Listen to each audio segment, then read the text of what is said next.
పవన్ కళ్యాణ్ ఎమ్మెల్యేగా కానివ్వమన్న వైసీపీ నేతలు ఇప్పుడేమంటారని ప్రశ్నించారు తిరుపతి జనసేన ఇన్ఛార్జ్ కిరణ్ రాయల్.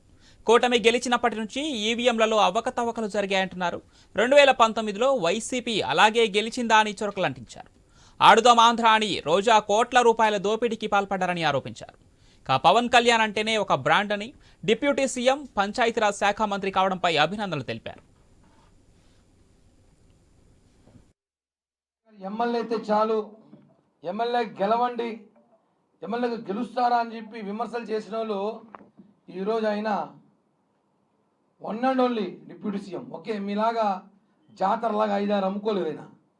గతంలో మీరు డిప్యూటీ సీఎం లేనారు, ఏదో పాలకొండ సభ్యులు వేసినట్టు గుళ్ళో 5 మంది డిప్యూటీ సీఎంలు.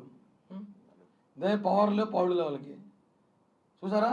పవన్ కళ్యాణ్ గారు ఈరోజు అలాగే చంద్రబాబు గారికి, మోడీ గారికి అందరూ కృతజ్ఞతలు తెలియజేస్తూ ఒకటే చెప్తున్నాం, ఇచ్చిన మాట నిలబెట్టుకుంటాం.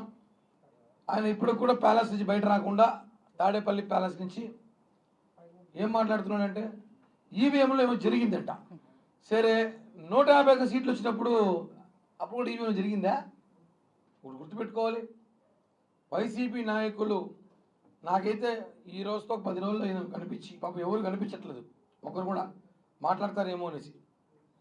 తిరుపతి నుంచి ఎక్కడ కూడా ఓటమి భయం, మీరు ఓడిపోయారని చెప్పి తెలిసి ఈరోజు ఈవీఎంలో మ్యాజిక్ జరిగింది.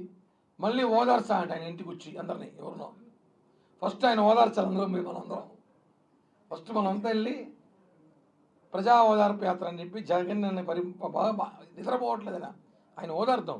మళ్ళీ ఆయన మళ్ళీ దెబ్బలు కొట్టారంట, ఏదో దాడులు చేసినారంట, రకరకాల విమర్శలు చేస్తున్నారు. ఆయన ఓదార్చాల్సిన అవసరం ఉంది. ఒక్కరిని వదిలిపెట్టే ప్రసక్తి అయితే లేదు.